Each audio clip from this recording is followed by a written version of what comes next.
அண்மை செய்தி. வேங்கைவேல் வழக்கில் குற்றம் சாட்டப்பட்ட நபர்கள் 3 பேரும் பட்டியல் இனத்தை சேர்ந்தவர்கள் என்று சிபிசிஐடி தரப்பில் தெரிவிக்கப்பட்டுள்ளது. கூடுதல் விவரங்களை செய்தியாளர் முருகேசன் வழங்க கேட்கலாம். முருகேசன், வேங்கைவேல் சம்பவம் தொடர்பாக சிபிசிஐடி தாக்கல் செய்த புதிய மனுவில் தெரிவிக்கப்பட்டிருக்கக்கூடிய விவரங்கள் என்ன சொல்லலாம்? சரவணன், வேங்கைவேல் விவகாரத்தில் குற்றம் சாட்டப்பட்ட நபர்கள் 3 பேரும் பட்டியலின சமூகத்தை சேர்ந்தவர்களாக இருப்பதால் இந்த வழக்கை வன்கொடுமை தடுப்பு சட்ட பிரிவு ரத்து செய்து கூடுதல் மாவட்ட நீதிமன்றத்துக்கு வழக்கை மாற்ற வேண்டும் என்று சிபிசிஐடி மனு தாக்கல் செய்திருந்தனர்.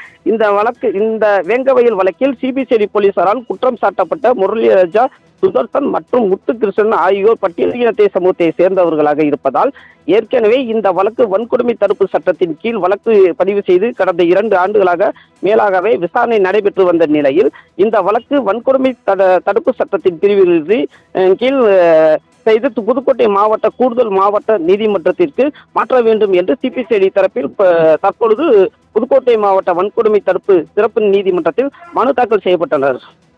தாங்கள் வழங்கிய தகவல்களுக்கு நன்றி முருகேசன்.